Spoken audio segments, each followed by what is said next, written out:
Filipino American, and you know, I learned so much from this museum and from the history of the Pullman Porters, because back in the early part of the last century, as the union was being organized, George Pullman brought in Filipino and Mexican labor to try to wedge, to try to stop the organizing, and try to hobble the organizing. But people back then, they realized like they were being used. They were being used by George Pullman, to perpetuate the inequity and the unfairness and just the discrimination. And after a while, the Filipino workers, they realized like, why are we being used as a wedge? So they joined the Pullman Porters, the Brotherhood, and they became part of the Brotherhood, the Pullman Porter sleeping car porters. So and because of that, we realized that in the history of the labor movement and also the history of the Pullman Porter being the first black labor union, labor organization, and how they, instead of being a wedge, they embraced that, and they embraced the Filipinos and the Mexican labor that was brought in to try to wedge them. And that's a great history. That's another great history of A. Philip Randolph, and how instead of like, no, we're gonna fight it, they embraced it and let it. And after a while, they became part of the union. That's a great piece of history that the Pullman Porter Museum, besides its the wealth that it provides and the importance it has for the civil rights movement and for the black community. So it's such an honor and privilege to be here. And thank you for the great work that you do, Dr. Hughes and Reverend Jackson. And and it's a great place. Thank you. Good afternoon, everybody. How's everybody doing? Before I begin formally, I need permission from my elders to speak. Do I have that permission? Yes. Absolutely, okay. And I don't necessarily need to middle or anything. You don't have to lay up. Okay, great. So first and foremost, what this is about is making you master of your economic fate. So welcome to the National A. Philip Randolph Pullman Porter Museum, America's first and only Black Labor History Museum, founded by Dr. Lynn Hughes 25 years ago.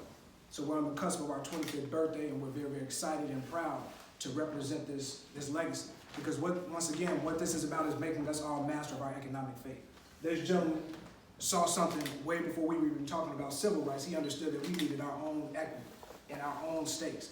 And that's when he made sure that our people band together. So in 1925, August 28, A. Philip Randolph organized 500 porters in Harlem, New York at the Elks Lodge to form what would now be known as the Brotherhood of Sleeping Car Porters, America's first and only black labor union.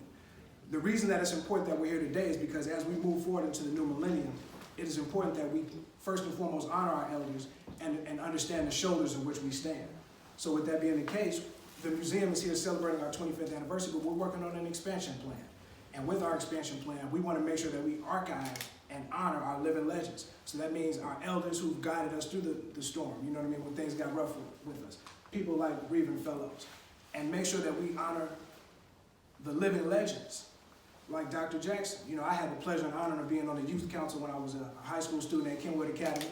I used to rent out the place sometimes, throw some parties in there. Thank God for that facility because we had a safe place to party, And that was my first interest into entrepreneurship. I made some money there. I was so driven by it when I got to Florida A&M University. I started the first youth council with the student government over there. So I happened to have been there when Reverend Jackson came down for the Bush miscount. I don't know how many of you guys remember that, but I was there for that. So with that being the case, he is a part of my path. And as president and executive director of this National A. Philip Randolph Pullman Porter Museum, it's only important that as we talk about expansion, we talk about ways to include stories that will be represented in perpetuity. So beyond just A. Philip Randolph and the Brotherhood of Sleeping Car Porters, they touched several people. Martin Luther King, Malcolm X, Dr. Jackson, Reverend Jackson, all of these different people that impacted us so much. So that's why in our new wing, we want to have an exhibit, honoring the workings of him, honoring his fight to bring equity and inclusion within the unions. Because what we're about is basically patching up the bad relationship with the unions and the African American community. We understand that things have not necessarily been what a lot of people think they should be. And because that's the case, we're blessed to have people like Don Villar on our board, you know what I mean, to help guide us and help kind of create an environment of atonement. Because we want to make sure that all of those guys standing on the corners who don't have nowhere to work have access to fair contracts and wages in their neighborhoods. If there's a crane in your neighborhood, you deserve to work in your neighborhood. And if you don't have the skills, you deserve to be entered into an apprentice program that can at least increase your capacity so that you can get one of those jobs. And that's what we're here about at the museum here. Because although we're a cultural institution, we're forced to do more with less. We're dropped right here in this low-income area, an opportunity zone, a micro-market recovery zone, but we get the bottom of the barrel. So we're standing up for ourselves, just as these gentlemen do. These gentlemen were complainers. These gentlemen were people that got